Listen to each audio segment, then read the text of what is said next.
Olá pessoas do YouTube, aqui é o Henrique Neto para mais um vídeo do canal e hoje eu venho aqui para compartilhar com vocês todas as minhas leituras dos últimos 2 meses e teve coisa boa pra caramba e teve até favorito.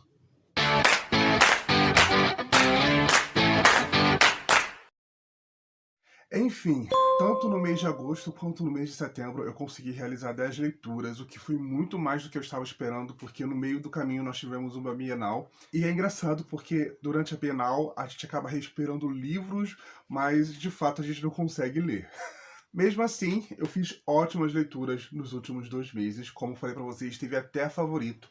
Porém, antes da gente começar, eu gostaria de te perguntar se você já deixou o seu gostei aqui embaixo. Eu gosto sempre de lembrar que vocês deixando o gostei no início do vídeo, os algoritmos do YouTube compartilham o conteúdo do canal Book Crush para muito mais pessoas, e como diz o ditado, em terra de algoritmo, quem tem like é rei. Se ainda não é inscrito no canal, seja muito bem-vindo e se torne um Book Crusher. Ative o sininho para estar sempre sabendo quando tem vídeo novo por aqui. Muito que bem, vamos parar de blá blá blá, porque tem muita leitura para compartilhar hoje. Espero de verdade que vocês gostem e continuem comigo até o final. Vamos lá! Entretanto, antes da gente começar esse vídeo, eu gostaria de falar para vocês que esse wrap-up é um oferecimento do Cuponomia. O Cuponomia é um site que oferece cupons de desconto e cashback nas principais e maiores lojas, tanto do Brasil quanto do mundo. Você pode economizar usando os melhores cupons presentes lá no Cuponomia e também receber de volta parte do valor que você pagou no produto através de cashback, diretamente na conta do seu banco ou através do PicPay. O Cuponomia é totalmente gratuito e possui disponível mais de 20 mil cupons de desconto em 2.000 lojas cadastradas. Você pode usar a extensão do Cuponomia no seu navegador ou então o aplicativo do celular. Assim você vai poder encontrar os melhores descontos e também os melhores cashbacks que estiver disponível no dia da sua compra. Se você ainda não acessa o Cuponomia, eu vou deixar o meu link aqui embaixo e você se cadastrando através do meu link, você já recebe um valor de R$5 na sua conta na hora que você se cadastrar. Enfim, muito obrigado ao Cuponomia por estar oferecendo esse vídeo aqui no canal Book Crushes e vamos começar com o nosso wrap-up. Muito que bem, a primeira leitura desse nosso bimestre que eu realizei foi o volume 3 de Heartstopper, de Alice Oseman, lançado aqui no Brasil pela editora Seguinte. Foi a primeira vez que eu li o quadrinho de Heartstopper em português, e eu fiz essa releitura por conta do lançamento da segunda temporada da série lá na Netflix. Foi muito engraçado reler esse volume aqui, porque não apenas eu conheci a tradução do Guilherme Miranda, que está simplesmente sensacional. O Guilherme Miranda é um dos meus tradutores favoritos do momento, mas também porque me fez lembrar que a história era muito melhor desenvolvida do que eu me lembrava. Eu tinha muita consciência da viagem deles para Paris, que é grande parte desse volume 3 e também foi grande parte da segunda temporada da série, mas a história pregressa a Paris não lembrava tanto assim, e tem um desenvolvimento bem legal, sabe? Principalmente com relação ao relacionamento do Nick com o próprio irmão dele, que é um cara super babaca, para falar no popular. Aqui a gente também vai ter o início do desenvolvimento do arco dos problemas de saúde do Charlie, mas assim, Heartstopper é sempre uma fofura, Heartstopper é sempre um acalanto, sabe? E reencontrar esse volume antes da segunda temporada, com toda certeza, foi uma maravilha, e começar esse bimestre lendo Heartstopper foi uma maravilha, e eu dei 5 estrelas para essa releitura, não tinha como negar. Embalado pela releitura de Heartstopper, eu peguei outra história de Alice Oseman no universo para reler, que foi Este Inverno, que basicamente é o conto de Natal do universo de Alice Oseman, onde a gente vai acompanhar o Natal na casa dos Spring, que é a família do Charlie, da Tori. E é muito engraçado porque eu já tinha lido Nick Charlie, eu já tinha lido Este Inverno antes de ser publicado aqui no Brasil, e quando eu li em inglês, eu fiquei com a impressão de gostar mais de Nick Charlie do que de Este Inverno, pelo tom de Este Inverno. Só que aí eu reli, né, os dois esse ano. E agora com a releitura de Este Inverno, para o lançamento do livro aqui no Brasil, a minha opinião meio que fez a troca, sabe? Eu gostei mais da melancolia, eu gostei mais da reflexão que a gente vai acabar encontrando aqui em Esse Inverno, até porque essa história aqui vai se passar durante dezembro do volume 4, né, de Heartstopper, onde a gente sabe que o Charlie passou já por muita coisa. O Natal desse ano aqui é consequência de tudo que o Charlie passou durante esse ano e também de como a família dele reage a isso. É uma história muito triste, mas ao mesmo tempo muito doce, por conta dos personagens. Como eu disse pra vocês, gosto muito de Nick Charlie, gosto muito desse inverno, mas nessa releitura, esse inverno acho que cativou um pouco mais o meu coração. Eu dei 5 estrelas, é claro. Eu consegui esse e-book através do NetGalley, do grupo Companhia das Letras.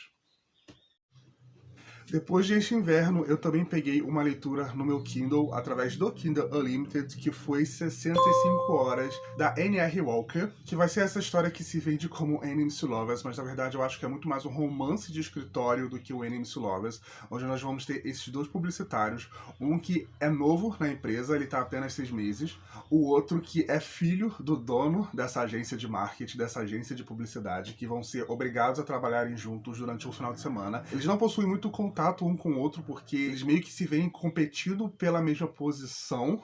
Porém, como eles vão ser obrigados a fazer essa campanha, eles vão ver que tem muito mais em comum do que eles imaginam. Essa vai ser uma história voltada para um público mais adulto, porque nós vamos ter cenas de sexo aqui.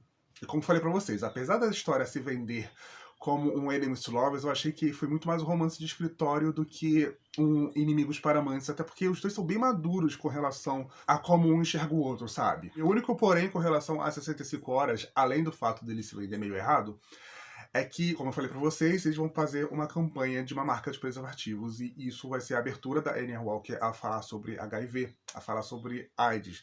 Só que parece que a visão que ela apresenta aqui, ela é meio anos 90, ali, começo dos anos 90, e já houve todo um desenvolvimento sobre estudos, sobre tratamentos, e a história parece que bebe de fontes bem antigas para falar sobre isso. Foi uma leitura bem rápida, bem fluida, eu só tive esses dois poréns, mas enfim, tá disponível lá no Kindle Unlimited, e é uma leitura de um final de semana, basicamente. Depois eu peguei para ler o volume 3 de The Titan's Brides, da Itsuki, lançado em inglês pela editora Seven Seas. A série The Titan's Brides é muito engraçada, porque eu comecei não tendo as minhas expectativas alcançadas no primeiro volume. No segundo volume, a Itsuki me surpreendeu completamente, e nesse aqui ela voltou a me surpreender, porque a primeira parte da história, ela é bastante emocional, sabe? Ela traz bastante aprofundamento, não apenas do personagem do Koichi, mas também do personagem do Caius. Ela dá uma maior tridimensionalidade para os dois, tanto para o humano quanto para o gigante. Afinal, aqui a gente vai ter a história desse humano, que é o Koichi, que é transportado do nosso mundo para um universo mágico por conta de uma invocação que o Caio fez para encontrar a sua noiva prometida. E acabou que a mágica, que o universo considerou o Koichi a noiva prometida do Caius. E é a partir desse ponto que a história começa.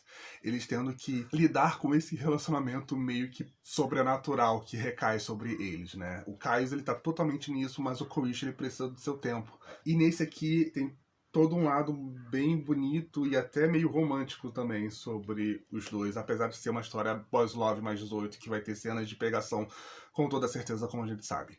Enfim, tô muito empolgado pro volume 4, infelizmente ele foi adiado para fevereiro do ano que vem, ele ia ser lançado em dezembro, mas não vai ser mais, vai ser lançado apenas em fevereiro, então tô me segurando aqui, né? Essa é uma série que está apenas crescendo pra mim, sabe? O que me surpreendeu bastante. Fechando o mês de agosto, nós tivemos Birds of Shangri-La, outro boys love em inglês que eu comprei, da Hamaru Zaria. E esse aqui, ele foi bem diferente dos últimos boys love. E Birds of Shangri-La, ele vai para um lado mais dramático, que nós vamos ter o Apollo, que é esse cara recém-divorciado, que é um divórcio bastante conturbado por conta da forma como aconteceu. Afinal, ele encontrou a esposa dele traindo ele e ele agrediu o amante da esposa e acabou levando o amante da esposa para o hospital. Então ele está sendo processado por conta disso, além do processo de divórcio que ele pediu, e ele vai acabar indo trabalhar como uma espécie de assistente ali em Shangri-La. Shangri-La é uma casa de tolerância de homens para homens.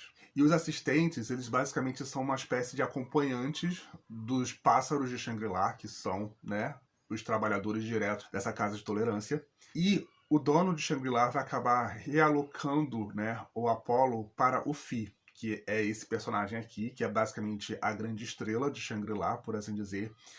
E o Fi, ele tem que ensinar para o Apollo tudo o que um assistente precisa fazer, que basicamente é agradar os pássaros de Shangri-La antes dos clientes chegarem, deixar os pássaros animados, vamos falar assim. Porém, eles não podem finalizar essa animação, se é que vocês me entendem, e eles não podem se apaixonar. E a gente acaba percebendo que o Apollo, mesmo sendo originalmente hétero, vai começar a criar um laço ali com o Fi, e o Fi vai começar a criar esse laço com o Apollo também. E esse é o ponto de partida, basicamente, de Birds of Shangri-La.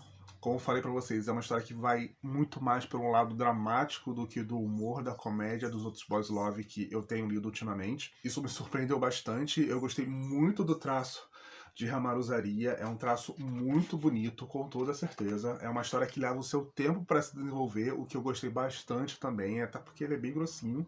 A série finaliza no segundo volume, que eu já tenho, mas se você quiser saber mais sobre o que eu achei de Birds of Shangri-La e das minhas outras leituras de agosto, eu vou deixar o link aqui em cima para quem quiser conferir, eu falando mais calmamente sobre cada história. Passando para o mês de setembro, a minha primeira leitura foi A Senhorita Butterworth e o Barão Louco, essa HQ da Julia Quinn, junto com a irmã dela, a Violet Charles, que vai se passar no mesmo universo de Os Britons. Afinal, a história de A Senhorita Butterworth é um livro famoso ali no universo. Ele já foi citado em outros livros. Hoje nós temos a Priscila, que é essa menina que passou por tudo.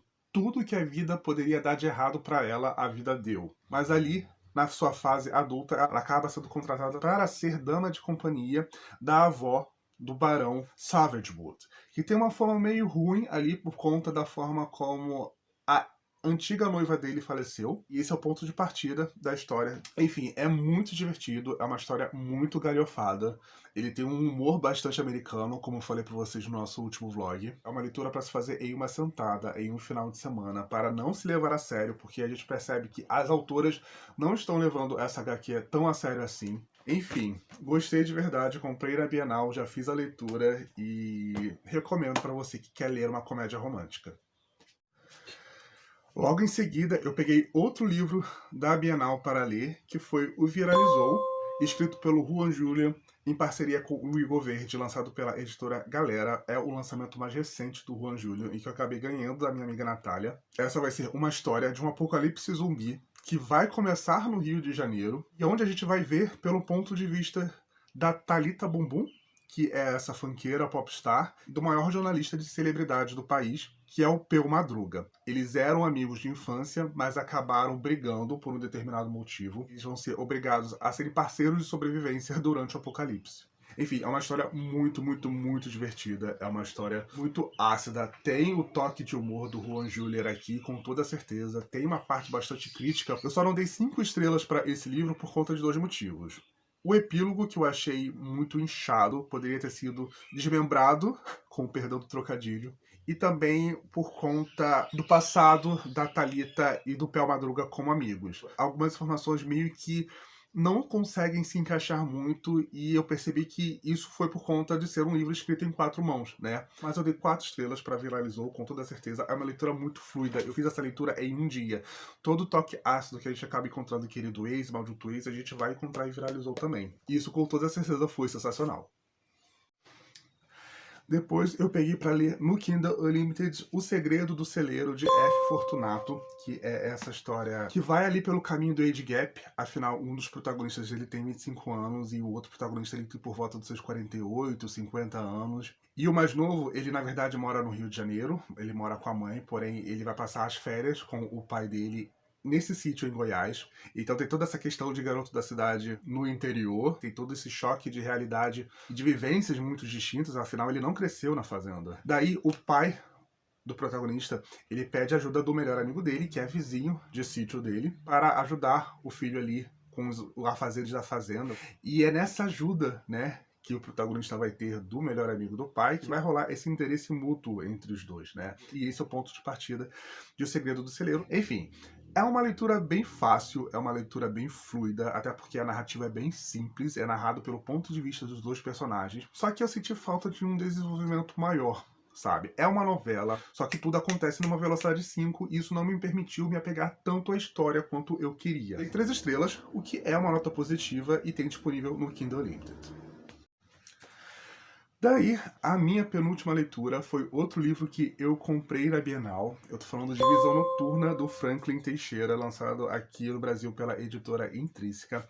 Essa história aqui nós vamos ter um suspense barra horror, onde nós vamos acompanhar esses dois youtubers que possuem um canal de mistério, true crime, e é por isso que eles vão para Itacira, que é uma cidade recente, a região serrana aqui do Rio de Janeiro, mas que é envolta em mistérios desde a sua fundação, desde que ela era uma vila praticamente. Então eles vão para Itacira para investigar o que tem por trás dessa cidade, e quando eles chegam em Itacira, eles de fato vão perceber coisas muito estranhas, muito sombrias acontecem por lá. Enfim, eu me diverti muito lendo essa história. Foi um livro que eu acabei lendo só durante o dia, porque, sinceramente, eu sou uma pessoa muito medrosa e algumas situações aqui me deram calafrios reais, assim, mesmo sendo uma história de ficção. É um livro muito fluido, é um livro que realmente te prende, que vai te levando através das páginas para você querer entender o que está acontecendo nessa cidade, conhecer a narrativa dele através de Visão Noturna. Foi sensacional, eu dei 5 estrelas e é isso.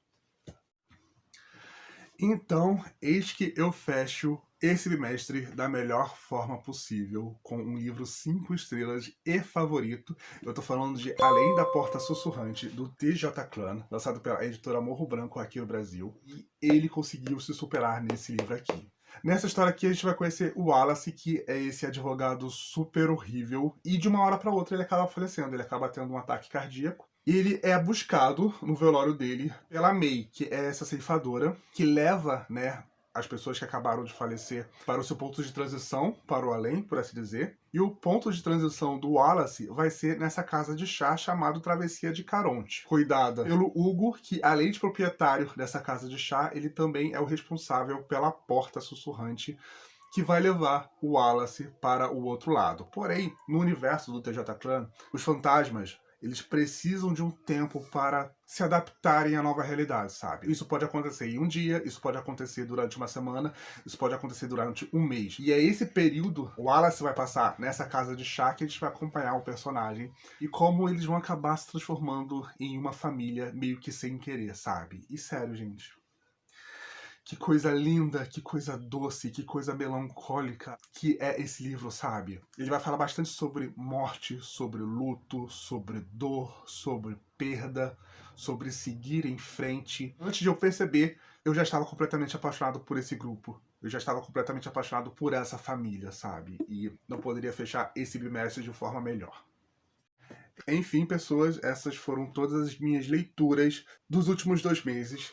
Espero de verdade que vocês tenham gostado desse nosso wrap-up. Se gostaram, deixa aqui embaixo o seu gostei, compartilhe nas suas redes sociais, venham conversar comigo aqui embaixo nos comentários sobre esses livros. Vocês já leram, vocês pretendem ler? Vamos conversar com vocês é a melhor parte do vídeo para mim, pois aqui foi o Riber Neto para mais um vídeo de leitura do canal Book Crushes. Tchau e até o nosso próximo encontro.